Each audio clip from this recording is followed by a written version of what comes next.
Celtics Beat is brought to you by Prize Picks. Hey everybody, welcome to Celtics Beat. Welcome to March. Oh, if you're a basketball fan, I know it's not as significant being an NBA fan. If you only pay attention to the association, you're like, guy, chill out. Like April, let's get excited about April, May, June. I know, but March, it just, I love it. The madness is right around the corner. Conference tournaments at the college ranks. Of course, we get ourselves all the way through the, field of 68, as it were, and get ourselves a college champ. And then right out of that, it's like, boom, playoffs around the corner in the NBA. So March is just such a wonderful time for basketball fans in general. It's always a wonderful time when Dan Greenberg joins us from Barstool Sports as well. Evan Valenti is here. I am Adam Kaufman. Fellas, hi, how we doing?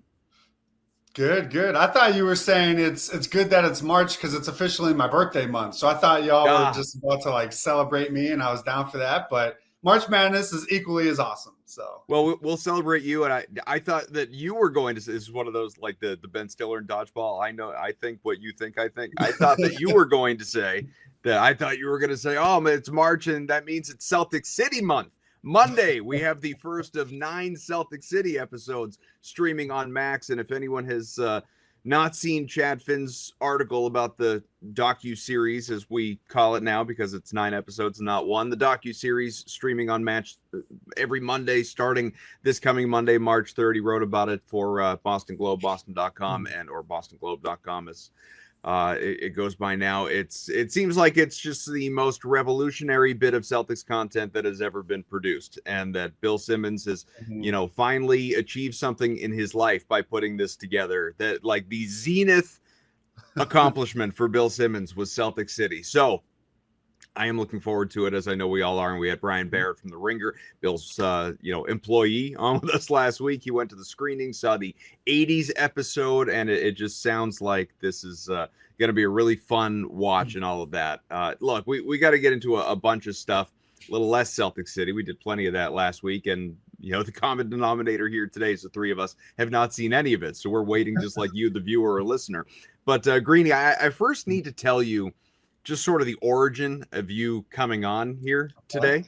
So I don't know. I've probably said something like this before when you've been on. So I guess forgive me if I have, or if anyone out there watching or listening has heard this little spiel, then I'm repeating myself. But I do feel the need to make it every once in a while, which is not, it's going to sound like initially a backhanded compliment to you, but it's actually praising you. That's the reality of what's happening. What a setup. I know, right? So as typically happens week to week, Ev will reach out to me. Hey, when should we do the show? Knowing it's usually like Thursday, Friday, Saturday, that range. I'll respond, with, when we'd like to do it, hey, who do you think we should have on? And he'll say, how about this person, haven't had this person in a while. And, I'll think, if there's someone we haven't had on in like 3 months or whatever, I'll think of them first. And then Ev will say, well, also don't, there's Greeny. and I will always respond. I think every time, Ev, I will always respond with, wasn't he just on? we this is love true. This is 100% true. Every time I recommend you, it's like, wasn't he just on? It's like, dude, right. Check the scoreboard. No. And I'm trying to think when the last it had to have been right in the middle of their slump, right? Like it was in the middle of January. So I'll say, wasn't he just on? And Ev will inevitably say, it's been like 6 weeks or something like that. And I had to kind of think about this, why do I feel like Greeny's on every week of the show? And probably because you see 10,000 tweets a day or something like that. Yes, but more than that, here's what it is. Not only do I see 10,000 tweets a day, I see all 10,000 because you are one of very few people that I have Twitter notifications. Oh, you can't do that, man. I have to tell you, you can't have that. I'm destroying your battery life with notifications. I want to hold on. Do I have notifications on or no? Do I have them for you, or do you have them for Greeny? Do you have them for me? No, I don't.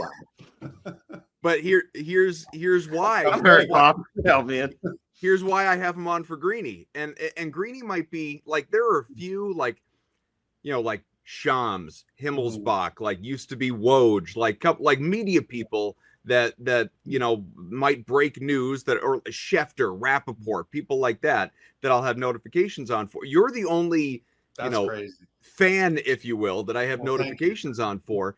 And the reason for that, I think anyway, is because even though, like it is a freaking emotional roller coaster of a ride, reading your tweets during games, I'm not always in real time in front of my TV watching games. And I'm not one of those people that, I'm going to record it and avoid everything and go like, no, I want to know what's happening. And you give me the pulse of the fan during games. So if I'm out at like a kid's, like my kid's soccer game or something like that, I want to know that the Celtics are pissing away a 25-3 lead. I and how it's happening, and whether we're getting the CTE Celtics or Missoula ball at its finest. I want to know this, but I think I feel like I talk to you every day because of the tweets, and so it feels like you're on every week. Well, I would say it's probably way more likely that someone were to mute my feed than to sign up for my notifications.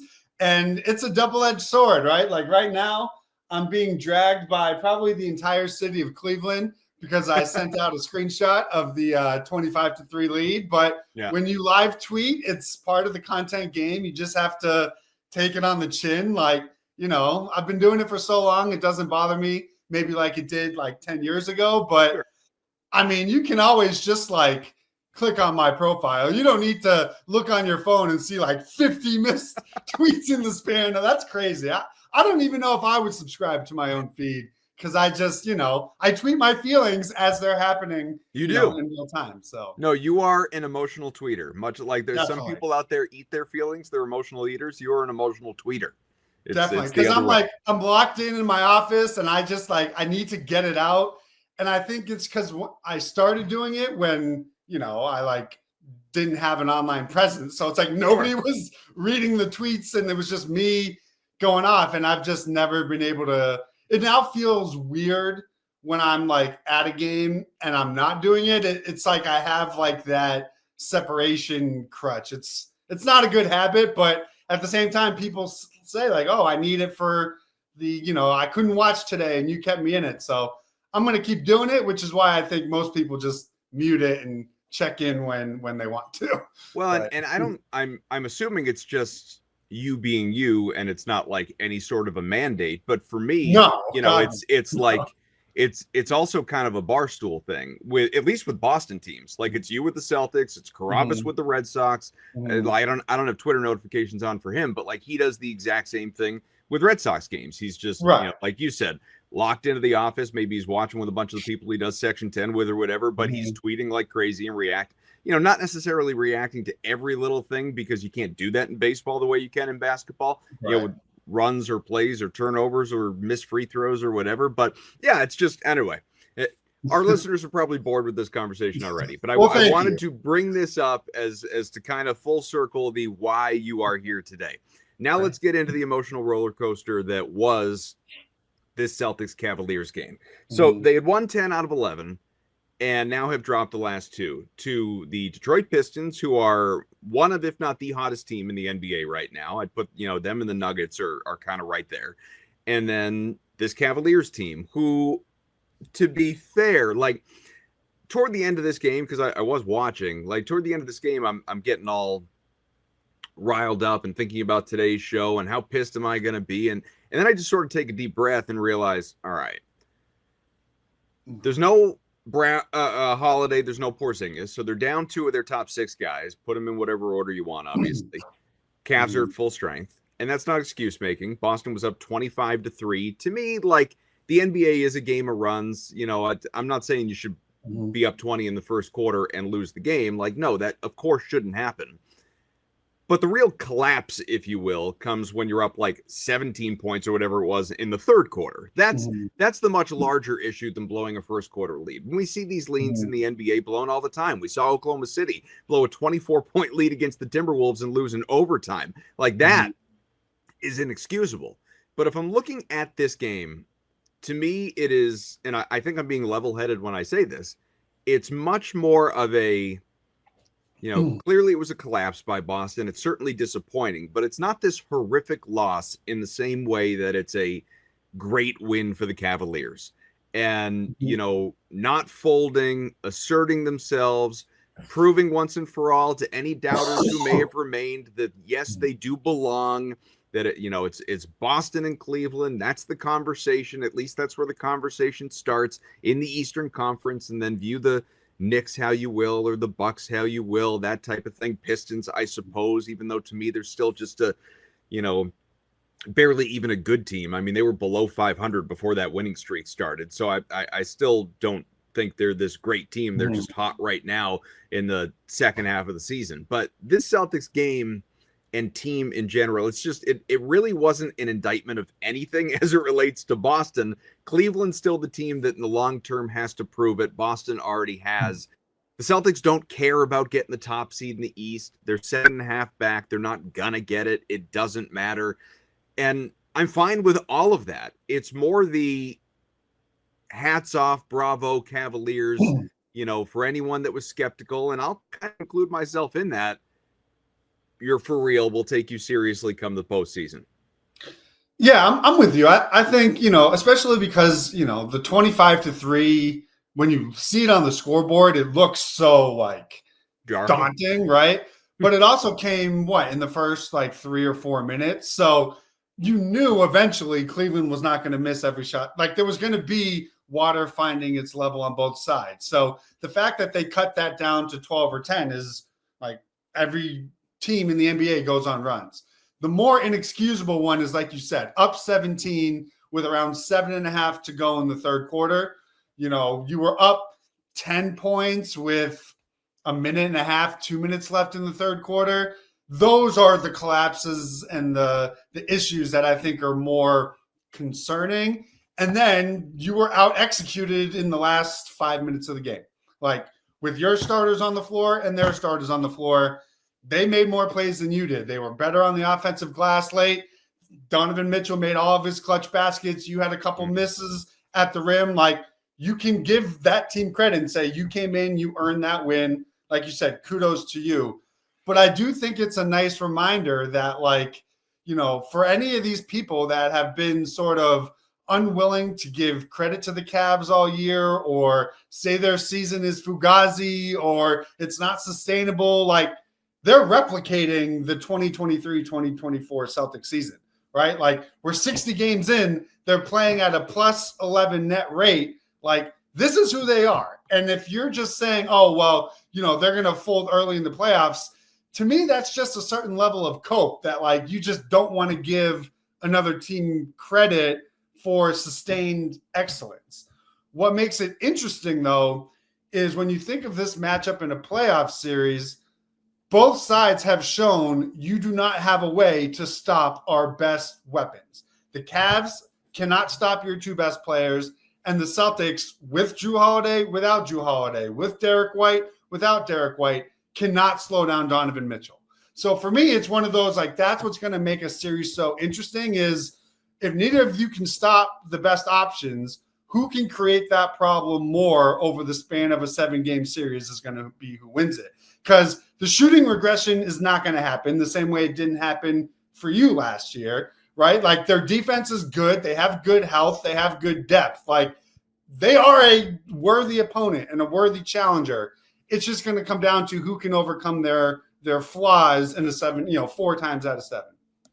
Yeah, this is going to be an interesting back and forth chess match, I believe, just because what Kenny Atkinson has done to that team from an offensive standpoint, they remind me a lot of Indiana last year, where Indiana's offense was just unbelievably good.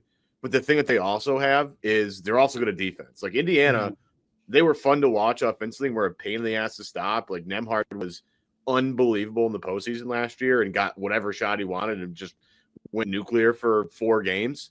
But defensively, you never had to really worry about working too hard to get your shot. This Cleveland team defends as well, and that's what really makes them kind of special. Is they have 2 big guys that really can kind of control the paint, and when they're really humming right, they have a bunch of wing guys. Not really any Coral's a good defender, Hunter's a good defender. Obviously, not slowing down Jason and Jalen, who combined for 80 points last night. But they have guys, and then their two guards are just ridiculous. I mean, you look at last night, the fourth quarter shot making was like annoying.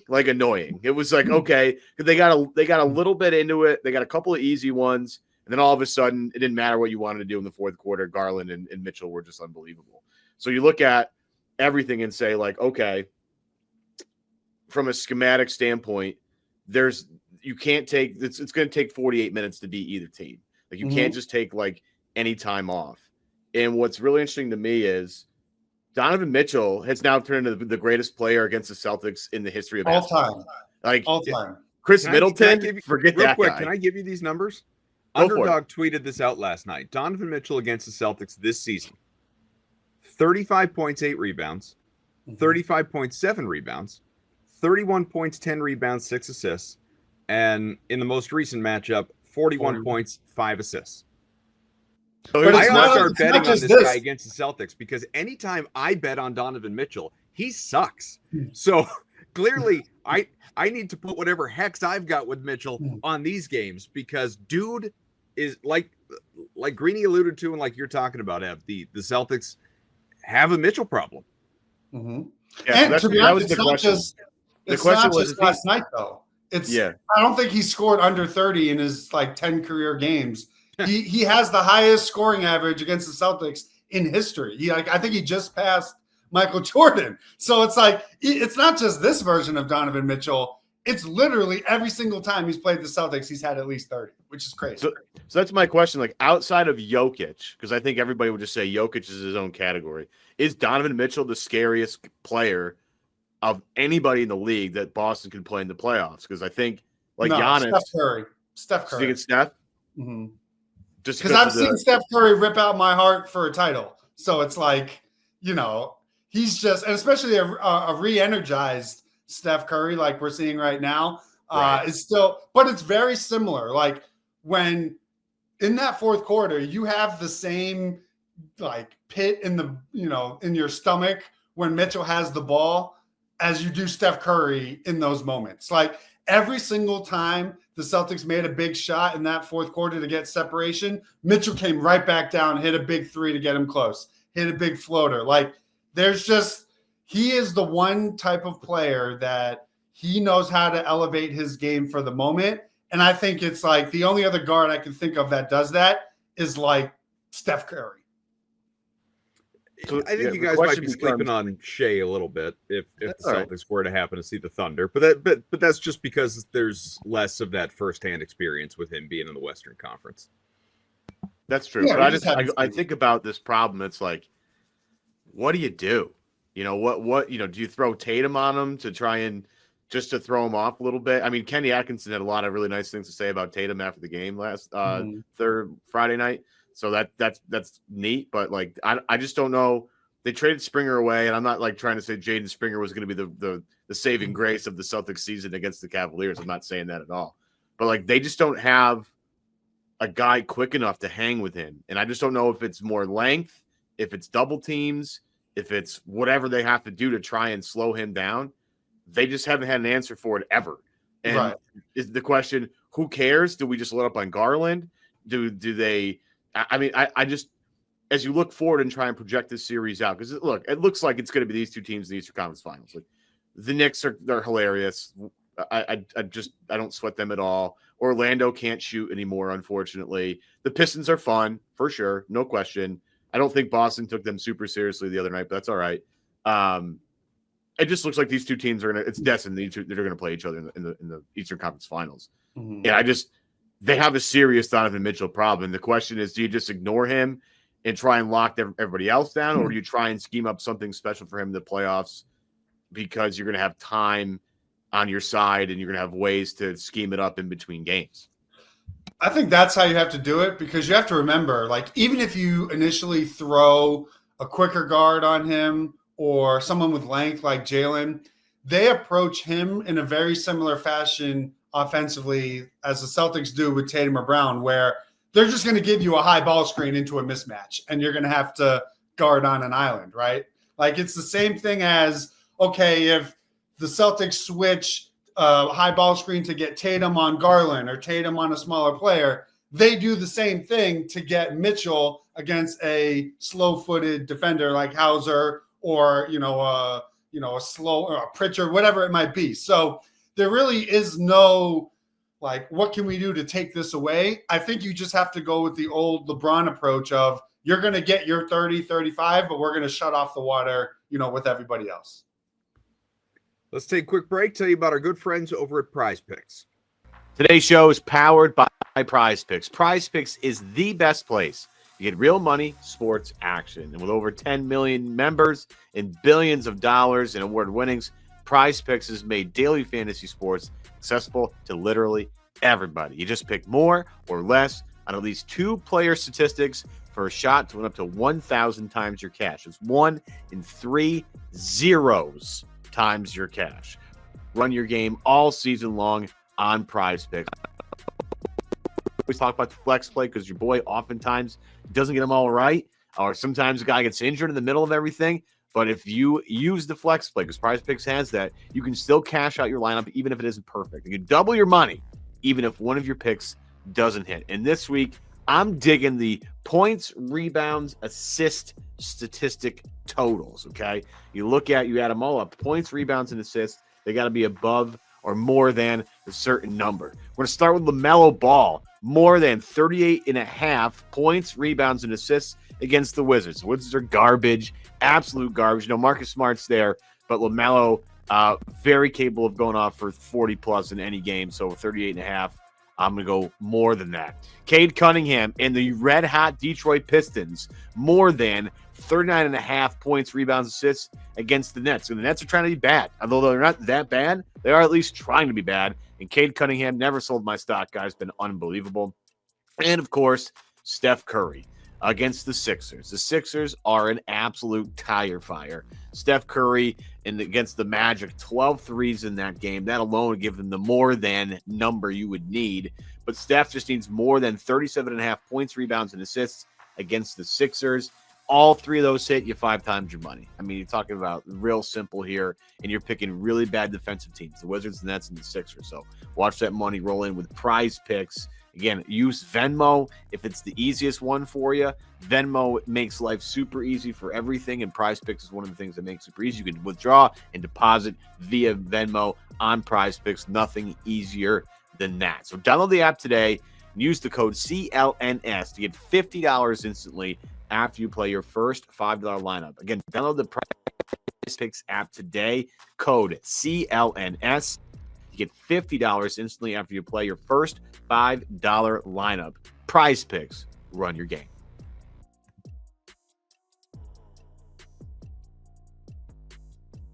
We're back here with Greeny talking about the C's, and do they have a Cavs problem? Obviously, this is now 4 matchups that these teams have played here in the regular season. As Ed was talking about it does certainly feel like a playoff meeting, a best of 7. It has some inevitability to it. It would be a fun as hell series. There's no doubt about it. But you guys are spending so much time here so far, understandably, talking about Mitchell, mixing in Garland.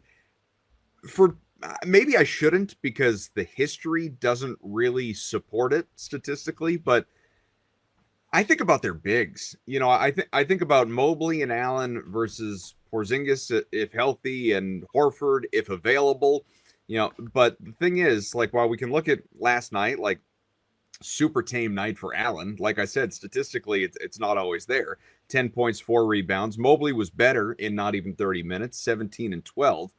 But again, Celtics were down Porzingis. You look back over the last handful of meetings, Mobley's got a 7 and 5 in there, a 4 and 6 in there. So, I mean, there's only one that he kind of blew up with 22 and 11. Allen had the 21 and 12 earlier this, actually it was last March. But beyond, there's a 4 and 6 and 8 and 10. So I guess where I'm going with this is this not really a thing? Am I trying to make this a thing when in reality, like, it really is just Mitchell? Like, the Celtics don't particularly have an issue with anybody else on that roster, other than sort of isolated games. I don't know if I would say it's just Mitchell. I think their bench was great, and ultimately the difference maker in this win. Their shooting collectively as a team is legit. And I think what we've seen in this matchup is, I don't think Kenny Atkinson has finished a fourth quarter with Jared Allen on the floor. So they kind of have found a way to play him off in the high leverage situations. But the issue is if he's not scoring, I mean, Evan Mobley dominated that fourth quarter through his offensive rebounds and second chance opportunities. So those are the areas where when it gets tight and you have these close games, they don't like, yeah, he had that one catch and shoot open three, but primarily it's the guard show with the bigs, defending and hitting the offensive glass. And that ultimately was the difference. So even though his numbers weren't huge last night, his impact in the highest, most important part of the game, he outplayed every Celtic big on the floor. And that's just a fact. I think he had like 4 straight offensive rebounds in a stretch in that fourth quarter. And that you cannot do against elite teams because they're going to eventually score. So in a series, I think he was pretty good last year, right? Like he was good in that, in a couple of their one win, and then was even good in game 5 that they lost. So he's sort of their like their Derek White X factor. Like when Mobley is really, really good, it takes them to, an almost never going to lose level.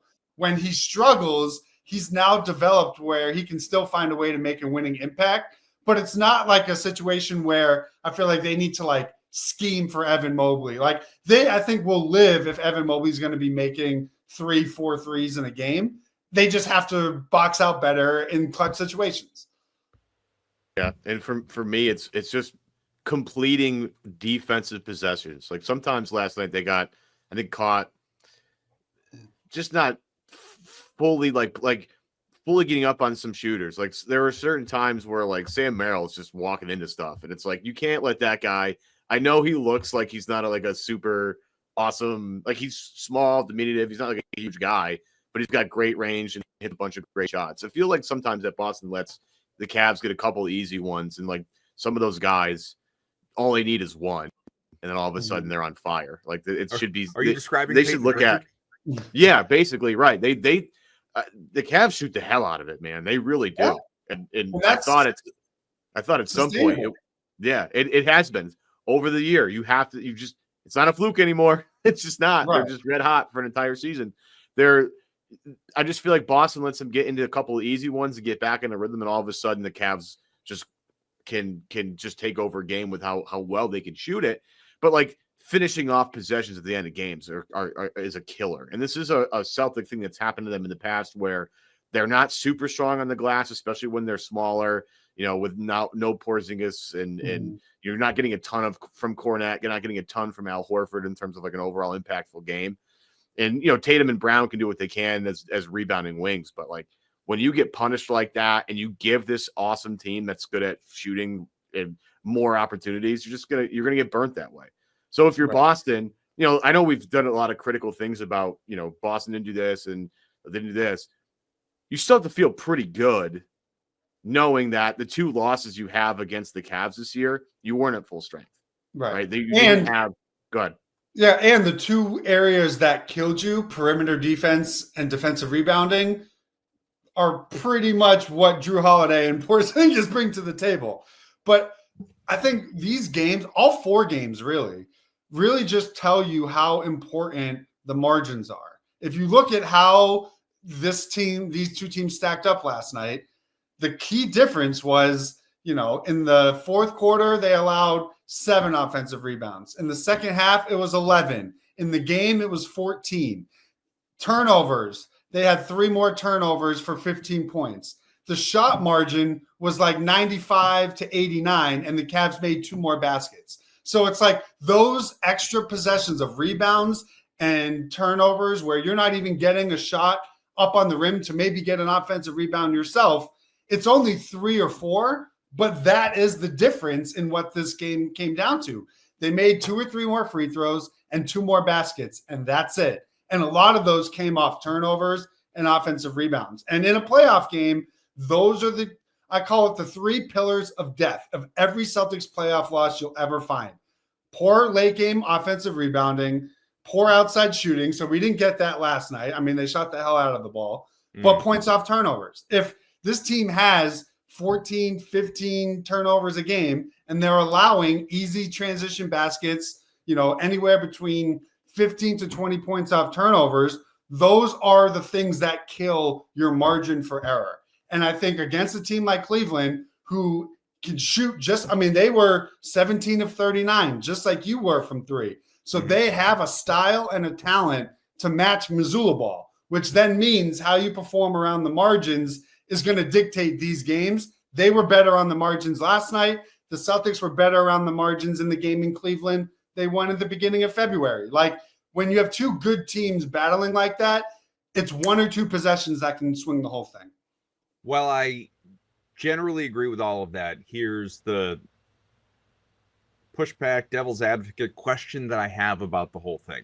We have all been saying for so long, not in an arrogant way, just in a, hey, look at how effing good this team is way, and the historical performance last year and what they're capable of at full strength. We just keep saying, if healthy, always the caveat, obviously, if healthy, I don't see who is beating this Celtics team in a 7-game series 4 times.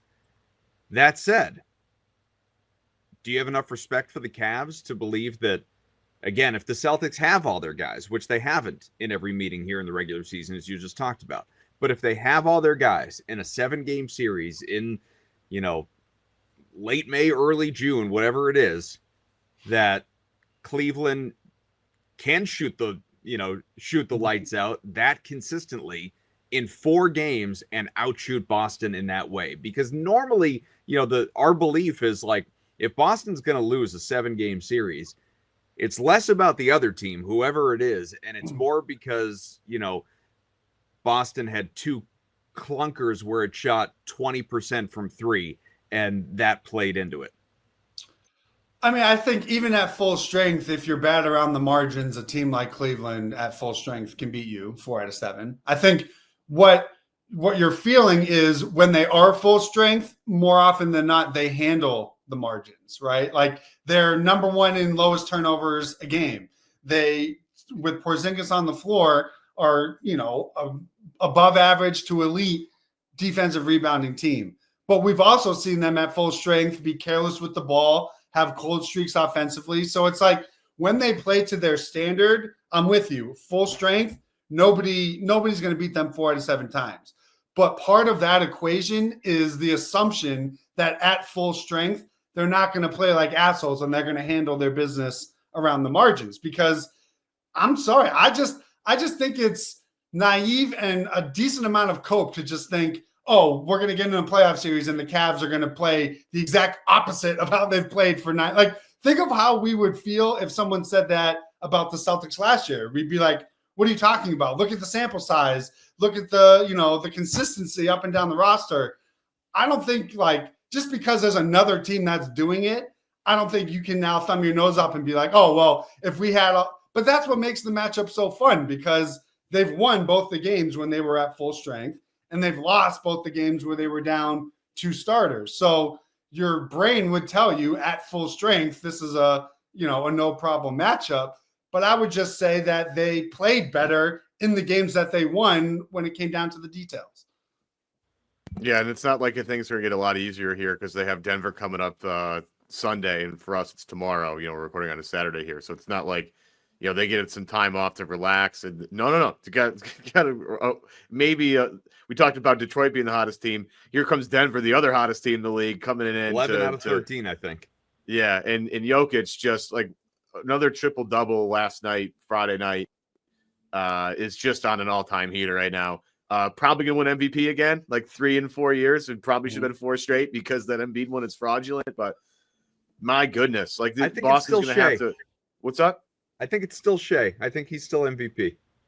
I don't think so. I don't know, man. I think what Jokic is doing right now is legitimately mind-blowing. And it's not like they're what, second place in the Western Conference right now? Mm-hmm. So it's not like they're not winning games too. Like of course. What this guy does. I'm curious what the sportsbook odds are on that, but keep going. I still think Shea's the leader in the clubhouse, but if I had, I might log off this podcast and immediately throw some on. Shea is right now the overwhelming favorite to win. What's the number on Jokic?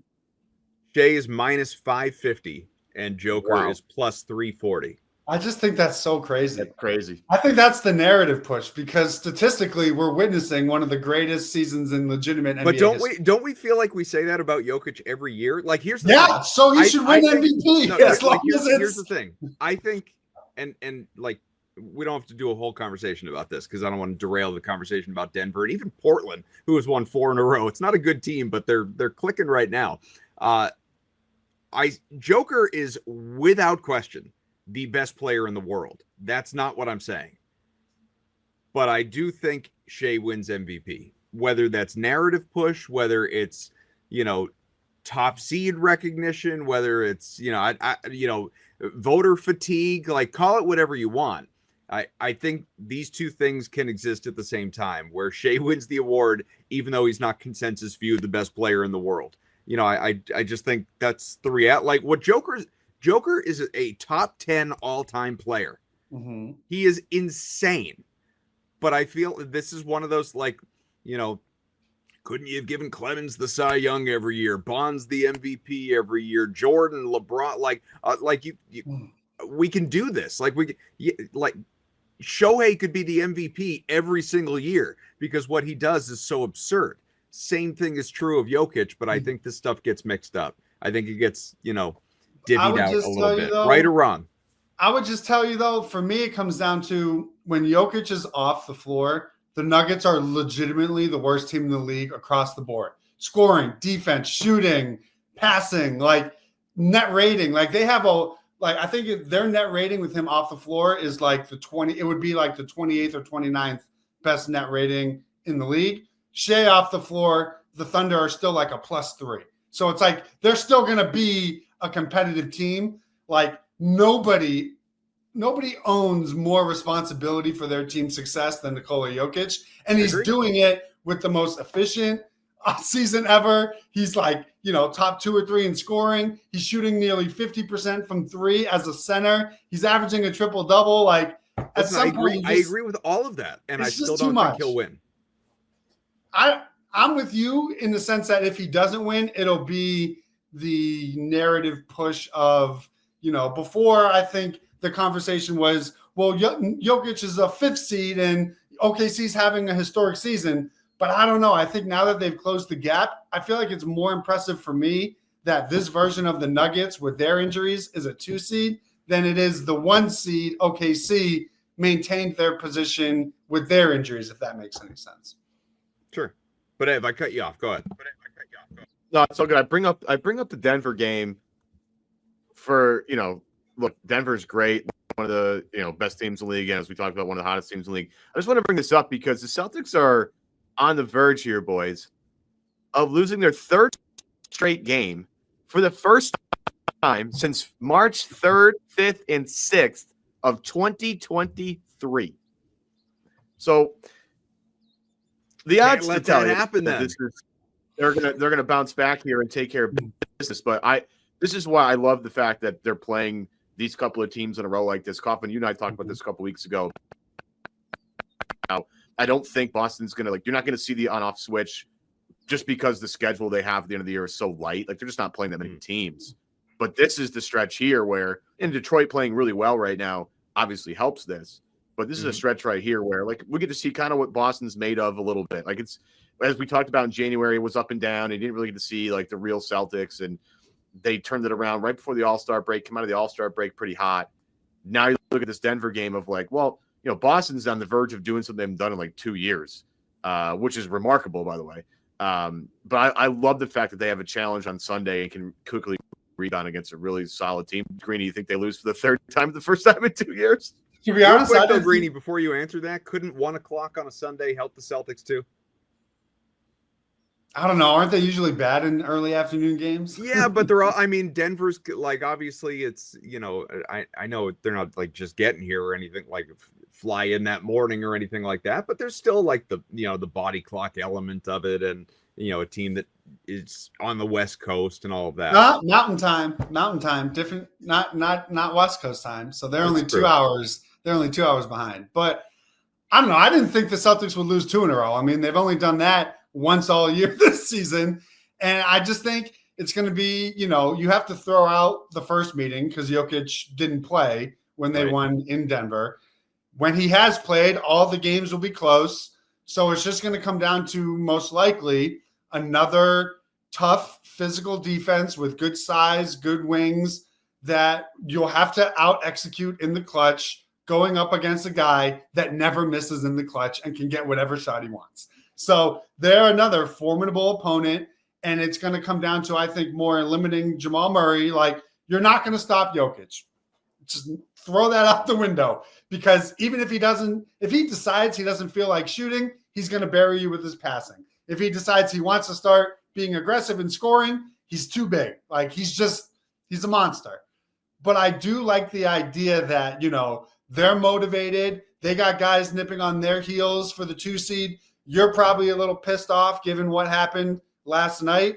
So for me, this is another one of those, like, it's always great to have competitive games, but it's also nice to see, we're going to win a couple of these head-to-heads that are against good teams playing well, that have elite top-end talent. Like, I said it when we were in that slump, like, we have this idea of who the Celtics are, but we also have to continue to see them play on the court and execute to that standard. Like, you don't win games in theory of who you are. You have to be able to prove it consistently. And they've played well. They've just been on the short end of a couple of these, toss up possession here and there. Games go a certain way. The Nuggets, you can't screw around with. You can't have these 4 or 5 minute offensive lulls because Jokic is just too automatic. He's going to find a great shot every second he's on the floor. And there was a Nuggets writer. I read something from him. Basically, they're 30-5 when they win the Jokic minutes. So all they need to do is be a +1 in Jokic minutes, and they never lose. When they're even or lose the non-Jokic minutes, they are like they have the win pace of like the Hornets. Like, they cannot win if Jokic finishes a positive or a neutral or a negative. So it's like, it really just comes down to, can you beat the non-Jokic lineup in a margin that's big enough? Because the second he steps on the floor, they own the best player on the court. And they own a player that you cannot prevent from doing what he wants to do, which is what makes it such an interesting chess match. What I'm interested to see in is the Celtics have never really shot it well from 3, I feel like, against the Nuggets. And that's what makes their matchup so close. I feel like Aaron Gordon does a really good job with his physicality on the perimeter. Porter Jr.'s got length. I'm sort of waiting to see one of these 16-17-3 games against the Nuggets, because they don't take threes. So if you're going to beat them, it's going to be a math equation, because you can't get into a efficiency battle with Nikola Jokic. That's not a winning formula. 7-game homestand for the Celtics. It obviously started with a loss, one that Boston was up 25-3, as we know. And then, the get the F out of here from Tatum turned into a thing that really, Tatum's going to be memed on that one for a little while.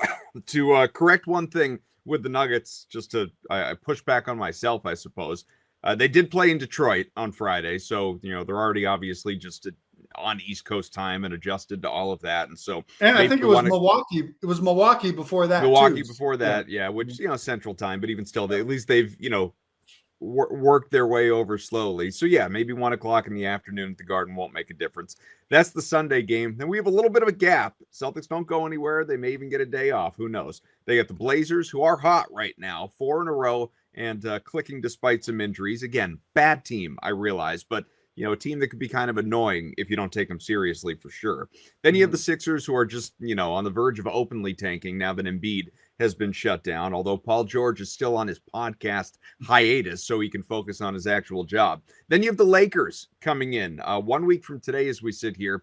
No time to really discuss it right now. We'll have time before that game, but a team that honestly commands and deserves more respect than I was willing to give them at the time of that Doncic trade. This team is playing well under JJ Redick, and curious to see what they're capable of doing. Then it'll wrap up with Utah and OKC. So this is a tough stretch right here into the mid-March period for these Boston Celtics. Very curious to see how they come out of it. But so far, didn't start great. opportunity to rebound and avoid what would be, over the last couple of years, a historic losing streak for the Boston Celtics. Hopefully they can do that against these Denver Nuggets. Greeny, thanks so much, man. Look forward to feeling like I've talked to you all day and night for the next however long until you're on the show again, as I read all of your tweets. Maybe not all of them, but in-game tweets anyway. And Ev, who is, of course, as much a part of this show as I am here on the air, and even more so when he's, doing all the back-end production for us as well. So thanks to all of you out there watching, listening, subscribe to Celtics Beat, and boys, let's avoid the 3-game skid, huh? Let's get a nice, knock on all the wood. Knock on all the wood around you. I mean, it's actually pretty crazy that it's been so long. I thought I saw someone tweet out it was December 2022, but maybe that was some other. Either way, like I got it right in front of me. I'll just tell you that I have it right. Yeah. Either way, it's a long time. Because I only know this because for my own sanity, I was like, I know it's been a while, but I need to know exactly how long it's been. So there was a stretch earlier in that year where they lost 3 in a row, but if you go to the end, early March in 2023 is the last time they did it. It's still crazy that they've gone almost 2+ seasons. Well, but yeah, 2+ seasons, because if you do calendar years without losing 3 games in a row, that's insane. Great. Insane. Nuts. Let's hope it continues, and then we don't have to stress that one for a little while. For Greeny, for Ev, I'm Adam. Everyone, thank you for watching, listening. Have yourselves a great weekend, and go C's. Enjoy this game on Sunday.